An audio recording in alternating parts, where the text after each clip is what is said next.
오늘 우리가 함께 나눌 말씀은 마태복음 11장 25절에서 30절 말씀입니다. 그때 예수께서 대답하여 이르시되 천지의 주제이신 아버지여 이것을 지혜롭고 슬기 있는 자들에게는 숨기시고 어린아이들에게는 나타내심을 감사나이다. 옳소이다. 이렇게 된 것이 아버지의 뜻이니이다. 내 아버지께서 모든 것을 내게 주셨으니 아버지 외에는 아들을 아는 자가 없고 아들과 또 아들의 소원대로 계시를 받는 자 외에는 아버지를 아는 자가 없느니라. 수고하고 무거운 짐진 자들아 다 내게로 오라.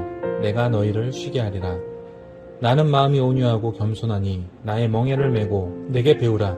그리하면 너희 마음이 쉼을 얻으리니 이른 내 멍에는 쉽고 내 짐은 가벼움이라 하시니라. 아멘.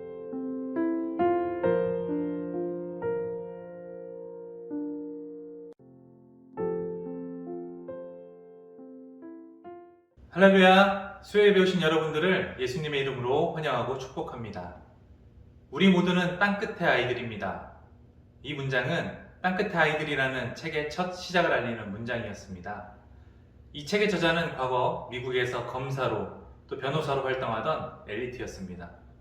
그러던 그녀에게 고통스러운 시간들이 찾아옵니다. 남편과의 이혼과 첫째 자녀의 죽음으로 심신이 지쳐있던 그녀에게 소리 없이 갑상선 암까지 찾아오게 됐습니다. 어둠 속 벼랑 끝에 서 있던 그녀에게 하나님은 찾아오셨습니다.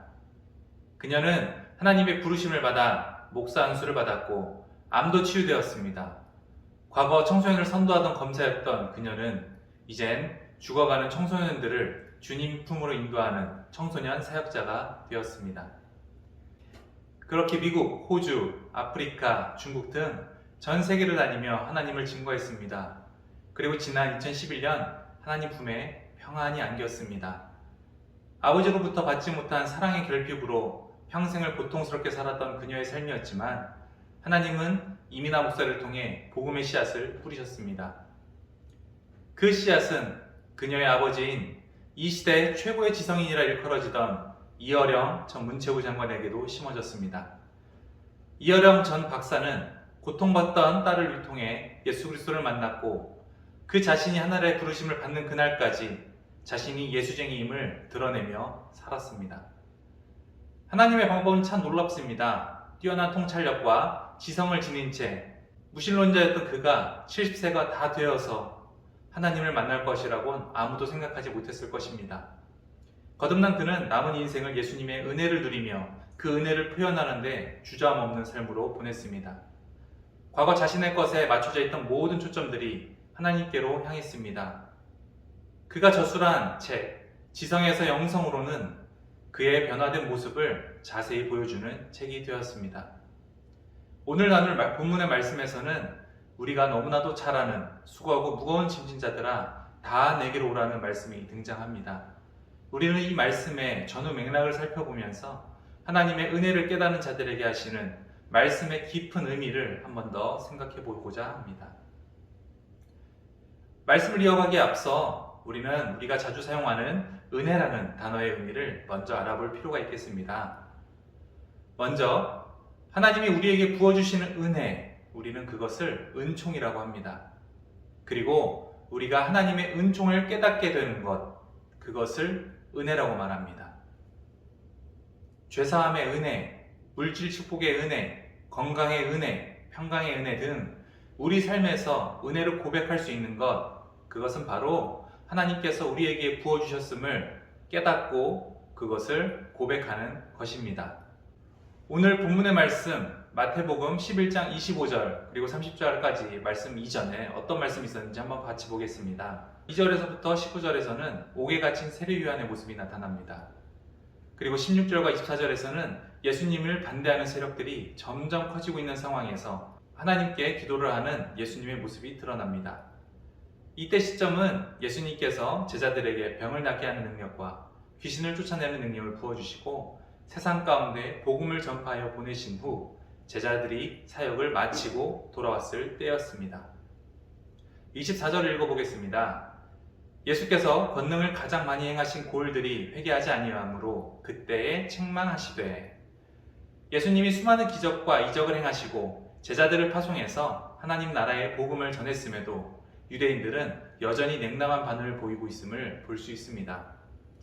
가버나움 백부장의 하인을 고치신 기적, 침상누운 중풍병자를 고치신 기적, 혈루증 앓던 여자가 예수의 옷깃을 만지며 낫는 기적 등 수많은 기적을 눈앞에서 가감없이 목도했던 바리새인과 서기관, 그리고 수많은 유대인들이 메시아이신 예수님을 거절한 것은 바로 자신들이 바라는 메시아가 예수님이 아니라는 그들의 판단 때문이었습니다. 예수님이 메시아이심을 깨닫지 못했던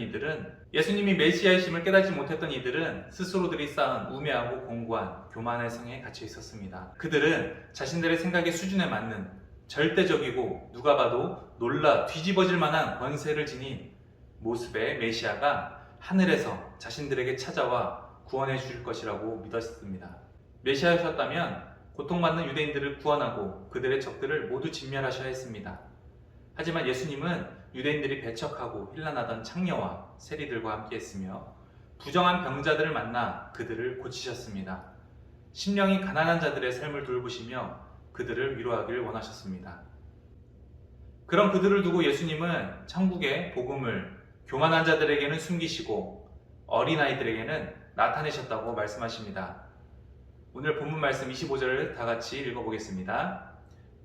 그때 예수께서 대답하여 이르시되 천지의 주제이신 아버지여, 이것을 지혜롭고 슬기 있는 자에게는 숨기시고 어린아이들에게 나타내심을 감사하나이다.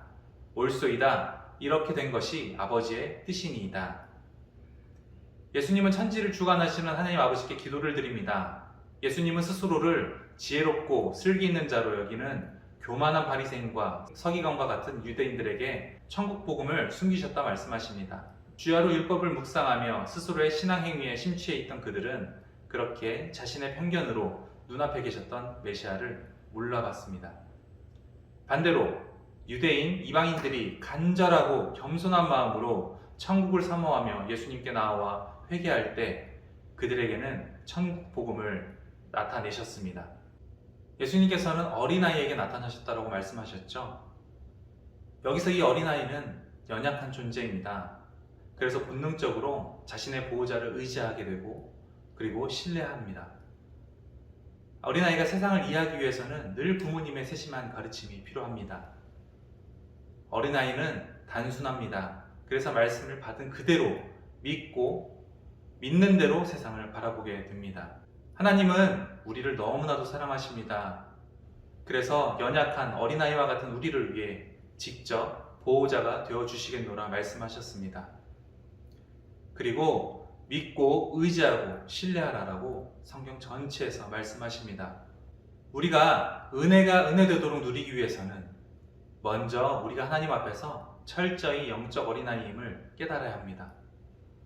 철저히 예수님을 신뢰해야 합니다. 예수님만을 의지해야 합니다. 우리의 보호자가 나 자신, 재산이 아닌 우리 주님이심을 기억하고 그분의 세밀하신 인도하심을 단순히 믿고 따라야 합니다. 왜 우리가 그렇게 해야 할까요? 왜냐하면 예수님은 하나님과 동일 본체이시고 또 그만한 능력이 있으신 분이시기 때문입니다. 27절입니다. 내 아버지께서 모든 것을 내게 주셨으니 아버지 외에는 아들을 아는 자가 없고 아들과 또 아들의 소원대로 계시를 받는 자 외에는 아버지를 아는 자가 없느니라. 아버지 외에는 아들을 아는 자가 없고 라는 표현은 그리스도의 신성을 보여주는 문장입니다. 예수님께서는 성부 하나님과 자신의 관계를 아버지와 아들로 규정하셨습니다. 27절 말씀에 아는에 해당하는 원어의 뜻은 확실히 알다, 철저히 인식하다는 의미로 사용됩니다. 이런 본질적으로 동일하지 않으면 쓸 수 없는 단어를 사용한 것입니다. 계시를 받는 자 외에는 아버지를 아는 자가 없느니라 라는 표현에서는 예수님이 하나님을 계시하는 메시아라는 사실을 입증해 줍니다. 하나님의 아들이시자 하나님의 동일한 본체이신 주님은 이 땅 가운데 인간의 몸을 입고 오셨습니다. 그리고 죄의 제물로 죽었어야 했을 우리를 대신해서 영원한 제물이 되어주셨습니다. 그 주님은 그냥 죽으심이 아니라 부활하심으로 우리에게 산 소망이 되어주셨습니다. 죽음을 부활로 이기시며 우리에게 산 소망을 주신 그것은 하나님께서 우리를 향한 크신 뜻이 있기 때문이었습니다. 하나님의 구속의 은혜로 구원을 받은 우리는 거듭나게 됩니다. 과거 죄와 사망의 법에 얽혀서 죄책감과 고통 가운데 살아가게 된 것이 아닌 생명의 법을 누리며 하나님의 나라를 위해 기쁨과 소망을 가지고 살아갈 수 있게 된 것입니다. 기쁨과 소망의 은혜, 소망 없고 절망으로 가득 찬 세상에서 하나님이 우리에게 주신 크신 선물입니다. 모르는 자들은 바랄 수 없지만 알고 있는 우리는 바랄 수 있습니다.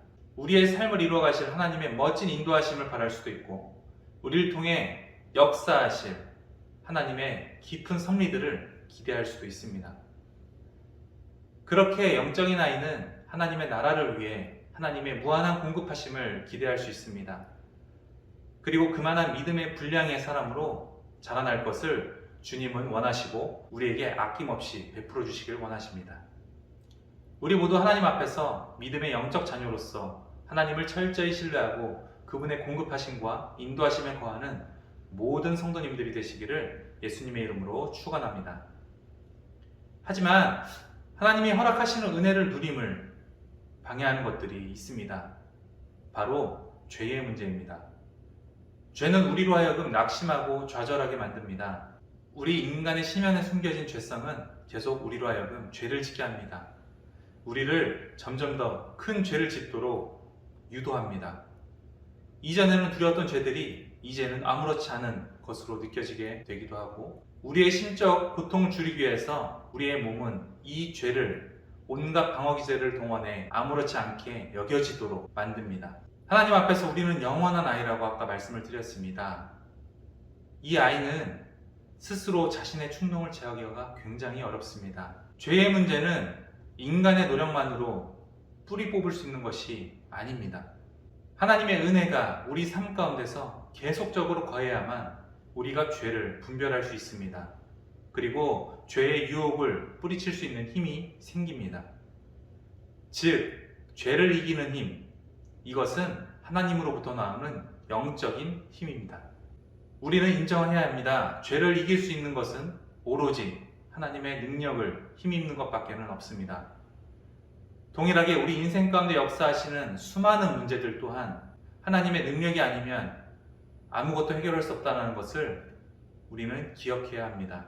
때론 지금 수준에서 감당하지 못할 숨이 조여오는 듯한 압박감을 주는 일들이 우리에게 있을 수도 있습니다. 때론 당장의 눈앞에 펼쳐진 어려움에 오도 가도 못하는 상황에 좌절감을 느끼며 힘들어할 때도 있습니다. 아담의 범죄로부터 이어진 우리의 삶의 죄책감 여러 문제들은 두고 우리를 괴롭힙니다. 이것을 두고 우리 예수님께서는 이렇게 말씀하셨습니다. 수고하고 무거운 짐진 자들아 다 내게로 오라.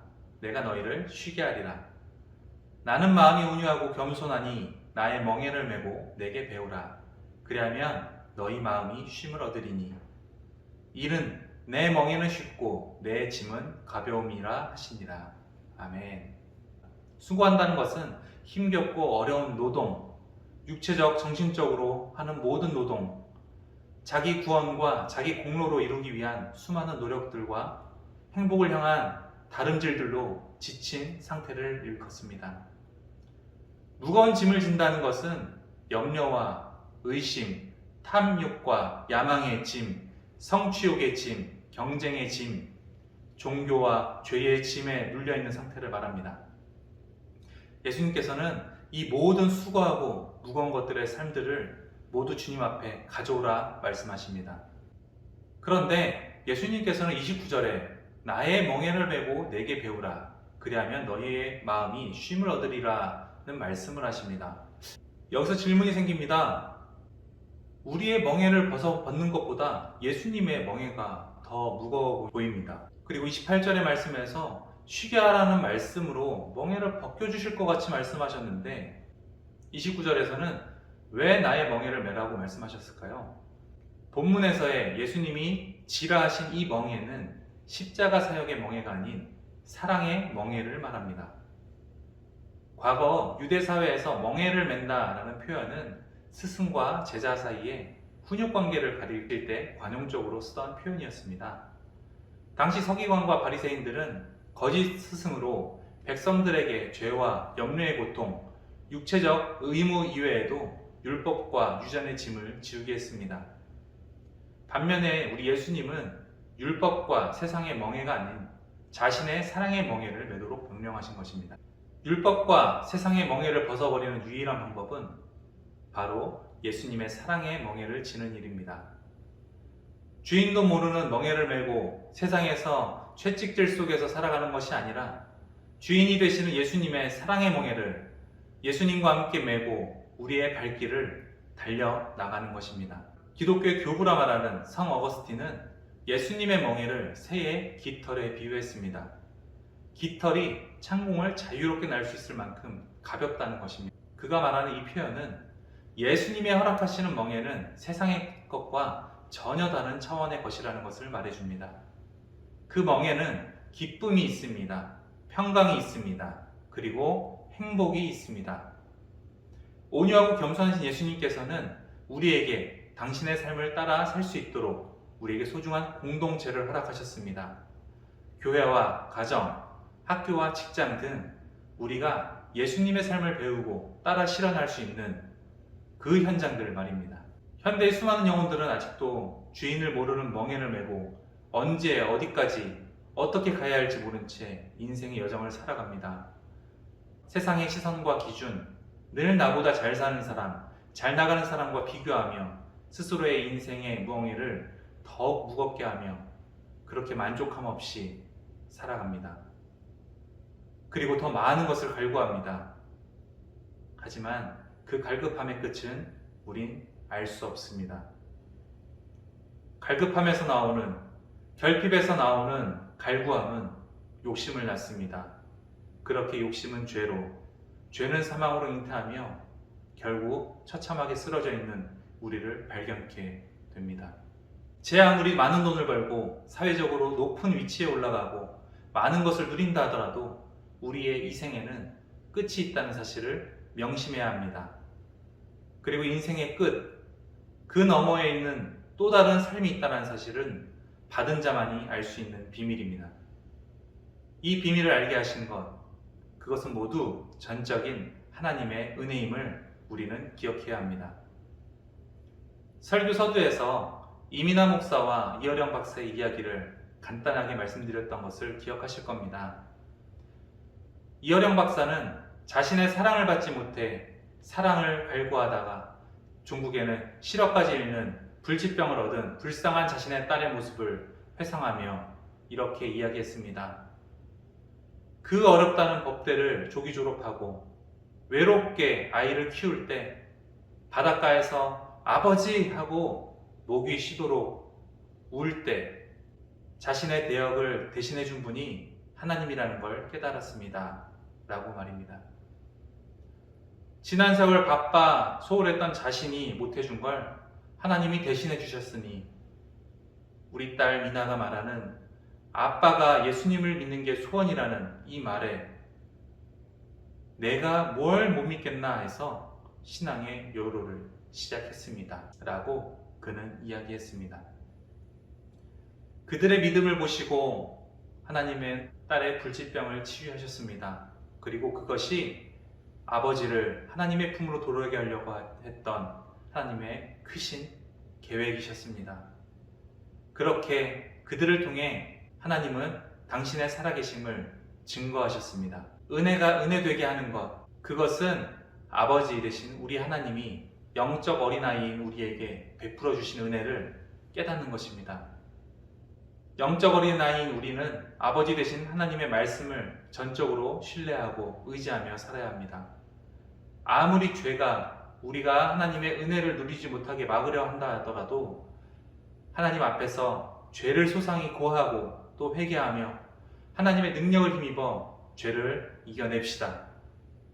세상의 멍에가 아닌 예수님의 사랑의 멍에를 나 혼자가 아닌 주님과 함께 메고 그분의 인도하심을 따라 살면서 주어지는 충만한 하나님의 은혜를 감사와 찬양으로 고백하며 살아갑시다.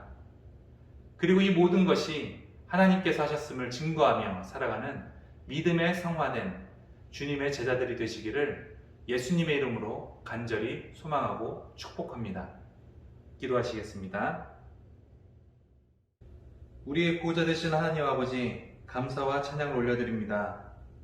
하나님의 전적인 은혜로 우리가 과거와 현재 그리고 매일을 살아갈 수 있음을 고백합니다. 우리 삶의 모든 순간마다 하나님께서 함께 하시는 은혜를 더욱 깊고 넓게 깨닫게 하여 주시옵소서. 하나님, 사단은 우리가 하나님의 은혜를 누리지 못하도록 시시때때로 우리를 실족시키려 합니다.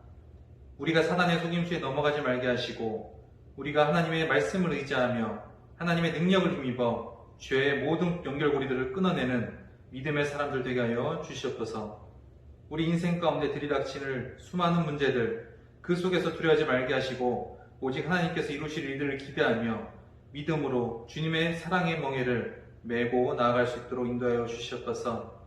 그래서 우리를 통해서 하나님께서 일하셨음을 증거하는 놀라운 은혜의 역사가 우리 삶 가운데 드러나게 하여 주시옵소서.